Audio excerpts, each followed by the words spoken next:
with those big old titties. Okay, that's going in the video because I was recording.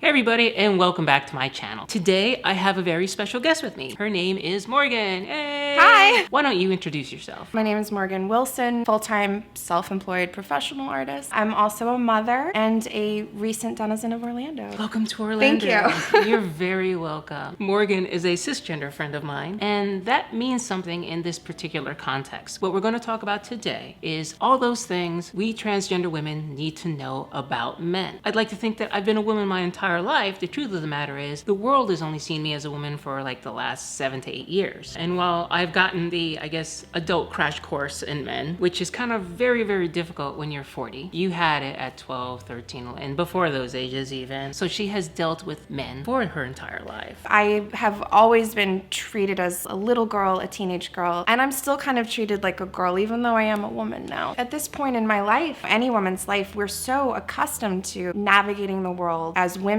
You're kind of on high alert at all times. I can't even imagine like being a preteen and all of a sudden being confronted with these very, very adult things. Yeah, we were just sharing a story about the first time we were publicly groped, and for me that was 14. Bonding, you know. Yeah, that just kind of girl bonding stuff.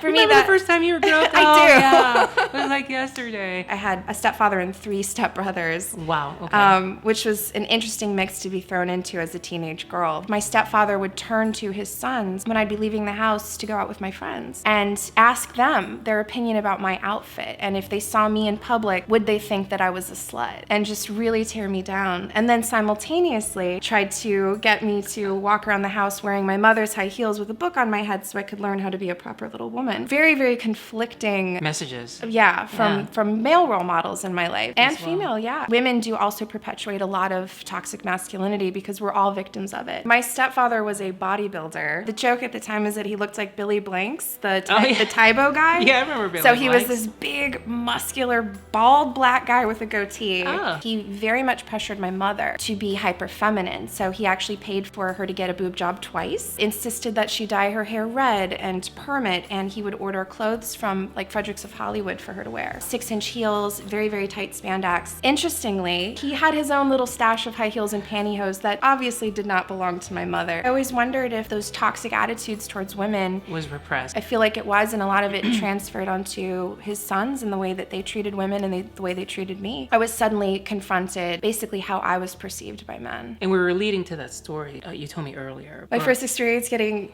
groped in public by a stranger. Exactly. I was 14 years old. It was after school. A friend and I went to a thrift store. Because I was such a cute thing, I would shop in the little kids department, and I would get like little SpongeBob crop tops. A man walked down the aisle, and I kind of moved forward to make room for him, and something hard poked me in between my ass cheeks. When I looked over, I thought it was a clothing hanger, and it was his giant boner in his athletic shorts. And he looked right at me. He was so proud of what he had done. I froze. I actually blacked out. I don't really remember what happened next. I just remember kind of coming to and realizing that I needed to do something or tell somebody. But then that message I'd been receiving my whole life up to that point about if anything happened to me, I was probably asking for it because of the way that I was dressed. I was too afraid to say anything to anyone. And I grabbed my girlfriend and we just went outside and waited for our parents to pick us up. Did you tell anything to your parents? Anytime anything like this happened, I never told any adult in my life. It's almost like a contract that you enter into with the rest of the world, that if that's how you're going to present yourself, then you are asking for a certain kind of attention. What you were just describing is something that I know after my transition I became very cognizant of. I mean, it's something that was always there in the background. The message you got growing up right up until that point was that if something ever happened to you, it was your fault. Because men can't control themselves. Birth control is our responsibility. Right. Pregnancy is our responsibility. Sex is a contract that if you want something, you can use it to get what you want. Or if a man does something nice for you, that you owe him. So it's a conditioning your entire life that men are the ones who do things and women are the ones who passively have things happen to them. They're not agents of their own destinies. Exactly. Men are agents, women are objects. And I don't think it's something that a lot of people really think about. I know as a trans woman, it's one of the things that held me back from transition. Being a woman isn't being weak. Or less than. And then when you get to the other side, you're totally unprepared for the reality of what it is to navigate the world as a woman. When we talk about the patriarchy, now we're just gonna dig in. Go ahead. There's 2 genders that complement each other. Obviously, 200 years ago, if you didn't want your wife getting run over by a plow, she needed to be at home and safe. men would keep everyone's best interests at heart when they were out in the world doing things, and then the women would protect everyone's best interest when they were raising the children. There are some biological imperatives that have informed a lot of these attitudes about the patriarchy and societal attitudes towards gender, but that's not where we exist anymore. It's not so much about women staying home, and it's taking a while, I think, for people's attitudes to catch up. We're still unwinding biological imperatives. And one of those is that men are aggressive. Which is one of the reasons I want to make this video, because I've been in situations which, if they had broken the wrong way, could have been dangerous. Exactly. You have to learn to be afraid. I had an incident the last place that I lived. It's the reason I actually got a gym membership. I love to go walking in my neighborhood at night, throw on a podcast, and be listening to some NPR. There was a man out walking, and he slowed down to keep pace with me, and then changed sides of the street twice to follow me. And then I turned around, and he turned around to follow me. I haven't been out walking at night ever since. I always have a knife. I have a knife on me right now. I'm always prepared.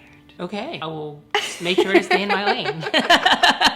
I know that I carry a metal bar. There's a name for it. I can't remember what it's called, but The billy stick? Yeah, it was given to me by my best friend, Evie. When she learned, like, when I go running, she had gotten a new one that was all spiky. Yeah, that's not safe anymore. No, it was like, cisgender woman, transgender woman, here, honey, you need to have this. And I've had multiple women out of the blue ask me, when you go out at night, anything after sundown, gotta be careful and blah, blah, blah, or maybe you shouldn't even be doing it at all. Women, especially women who live alone, report if someone is stalking their home or tries to break in. One of the first things the police will ask is if she's a runner. Women will go out running alone, and men will follow them and then try to make them the victims of violence. Thanks for scaring me some more.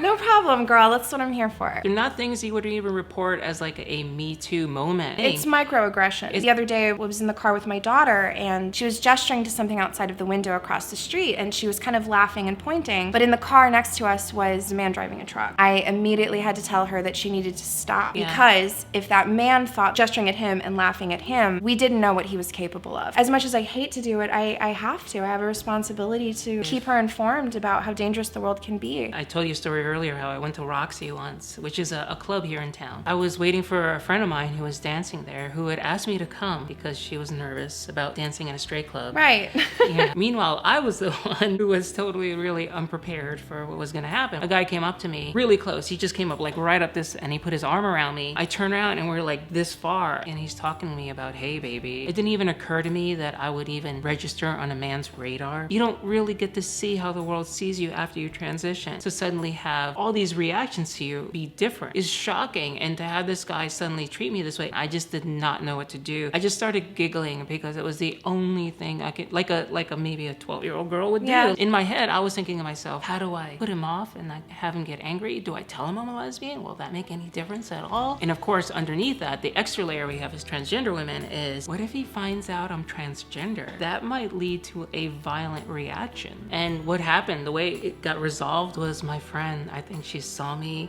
in distress. She came over and just grabbed me and pulled me away physically. And like, pulled me away. This is why we do need to really stick up for each other. Another factor here is that men tend to perceive women as belonging to another man. It's like some guy is pissed on you, you're now his property. Exactly. And one thing that I would invite any male friend to do is to walk down the street about 20 paces behind a female friend of yours and just witness the way that strangers look at her. Because when you're walking next to her, she's not going to be getting the same looks and the same catcalls that she would get if she were alone. I don't think it's something that men ever notice and have ever been in a position to notice, because they never see it from this side. And all of a sudden, I was seeing it from that angle. If a straight man is approaching you and then finds out that you are transgender, then you're no longer the property of another man. You fall into another category. You're a threat to masculinity in general. A lot of things play out in those moments. Transphobia, internalized homophobia. I've had that reaction from men who find out I'm trans. Their attraction to you was very confusing to them. They almost feel like sometimes they have to do something to recover their masculinity. If you're lucky, it's just an insult. If you're not lucky, it could be something drastically worse. And a lot of that has to do with that conditioning from an early age, that men resolve conflicts with violence. Men are actually the greatest victims of violence and the greatest perpetrators the world over, as where women are taught to resolve conflicts emotionally. It isn't that men don't feel these emotions, it's that they don't express them. And they are also taught that it isn't right for them to express them at the same time. Boys are told from an early age that they can't cry, they need to man up. I can tell you, as somebody who had grown up around men, the way men talk about women, it's horrifying. Well, even the way women talk about women is the way that women pit ourselves against each other. From a very early age, if a girl develops early, we tend to call her a slut because she's getting attention from men, and now we're in competition with her. And one of the things that I've heard so many times in my life as a young girl was, "You're not like other girls." What's so wrong with being a girl? I know I wasn't like other girls.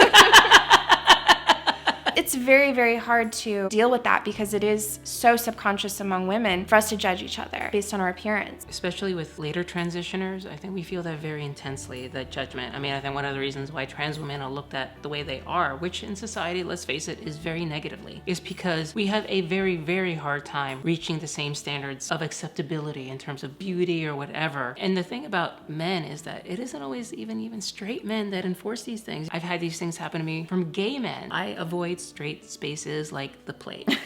I don't want to be the object of any kind of assessment. When I enter a straight space, I might not be comfortable either, but at least I have the tools. The last time I was groped in public was at a bar in downtown Orlando, and I had just walked in just to pick up a friend. I was inside for maybe 2 minutes, and in that time, somebody put their hands all over my body and tried to pull my skirt up over my waist. I mean, the last time I was groped was at a bar in downtown Orlando as well, although it was by a gay man. Doesn't take very long before you realize I still don't have male privilege. The way that other people perceive you has changed. Girl, I can go on. Men would approach me for jobs. As soon as it became apparent that I wasn't interested in them, all communication stopped. I was recently lamenting to a male friend how difficult this current transition that I'm going through has been. And by transition, we don't mean transition. Moving to a new city.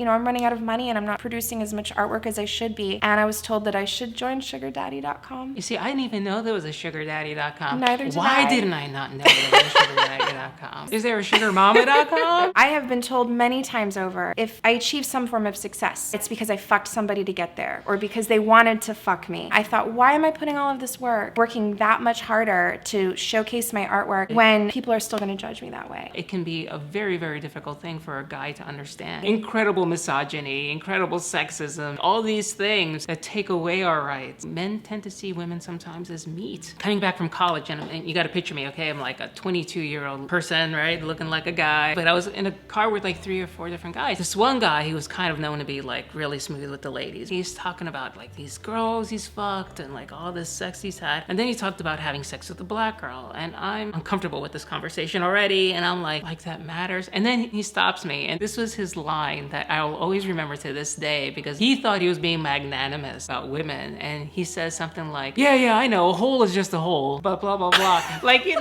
I'm sitting there, I remember stunned. How do I even talk to him and let him know that is so unbelievably offensive? The notion that hole only exists for your penis. But for him, it was like, yeah, equality. Black, white, it's dark, I can put my penis in it, that's all I care.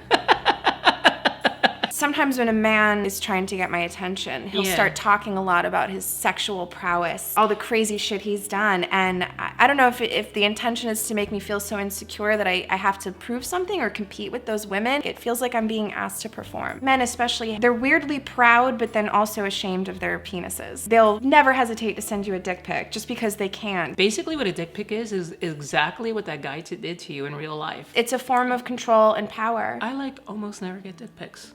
Ever. I get these other kind of sexual requests, but not that. And in a weird kind of fucked up way, it almost makes me feel bad about myself. There's still hope. I remember we've been discussing your art, and one of the things we talked about also was that, you take requests. It's always chicks with dicks, and it's always giant boners. It happens 3 times from straight men. I have seen her artwork, which is, by the way, fabulous, and I will be putting links to all her social media down below. You can have one of her pieces as well. Lux Nova Studios is the name of it, right? Mm-hmm. So it's interesting because your artwork does depict a lot of women in sexual positions or situations, or sometimes, nudes, that kind of thing. I've always seen it for the subtext. This is how you see women. There's a little bit of a fuck you to it. If you even just look at the last few pieces that I did, they're very much tied with the male gaze and how I've lived under it, or how I've seen other women live under it. I did a small portrait called Hush. Women all get it. Yes. They see it from afar, they immediately understand it. It is so much about how we are raised to have our voice is silenced. Yeah. I'll occasionally have a man come up and say, you know, I think women will be offended by that. To me, the artist. He's mansplaining your own art to you. Yeah, I totally get it. I like to think it's because, you know, I am a woman. I could see a guy looking at that piece and go, oh God, that's like kinky bondage play. It took me a while to get there, but I realized that, you know, my mission as an artist is to talk about sex and sexuality and to get people to think about their own. I want people to confront their own issues. I hope that they look at themselves a little bit differently or more clearly or analyze things. Unfortunately, that comes with some pretty big pitfalls, which is that people tend to treat you like a sexual object. I think these conversations are important for everyone, not just for people that have these experiences, but also for people who never will, just to really get an idea of what's going on the other side. The more we understand each other, the more we can be sympathetic. And the more I think cisgender women and transgender women trade notes, I think the stronger we both are. As a trans woman, you were reaffirmed from an early age to be smart and to get an education